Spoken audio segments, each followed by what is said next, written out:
If someone had told me when I turned 70, I'd be producing a documentary called The Art of Becoming a Superager, I'd have laughed out loud. I was in terrible shape. My back was killing me. Both knees were shot. And I was 35 pounds overweight. On top of that, I woke up every morning with no energy in the tank. I looked in the mirror and thought, so this is what old age looks like. Yet, when I celebrated my 80th birthday, I was in the best shape of my life. I weighed less than I did in high school. I'd gone from being unable to do a single push-up to doing 50. Best of all, my chronic back pain had literally disappeared. But my proudest moment came when I overheard my wife telling a friend, Jim used to be a couch potato. Now he's gone from a spud to a stud.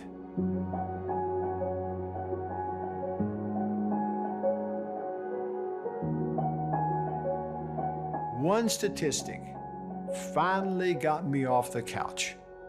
I read that if you make it to 70, the odds are you'll live at least another 15 years. I couldn't help thinking, if I look and feel this bad now, what will my life be like when I'm 85? When I looked at other older adults, I saw some who were 60, but looked and moved more like they were 80. But there were also those who were 80, but looked and moved like they were 60. I thought of them as superagers because they had a spark, a vitality that defied their years. They inspired me to set a long-term goal to become a superager myself. I wanted to become one of those who, at an advanced age, are still living life to the fullest.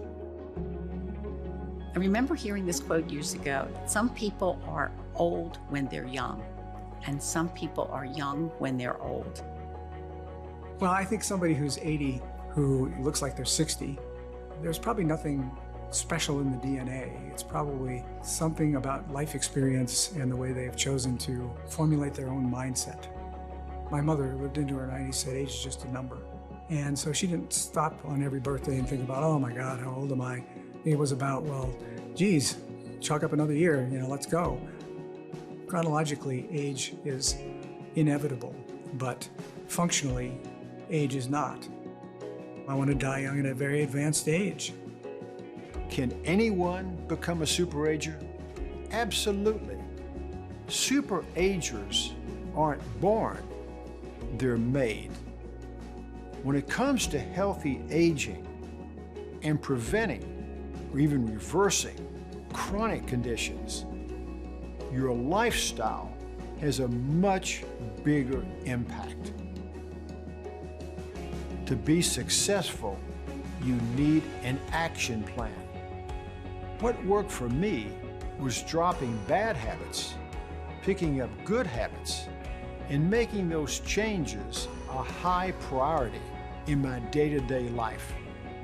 I'm not talking about a total lifestyle makeover. It's no more complicated than taking your health and wellness into account when it comes to the many small choices you make each and every day.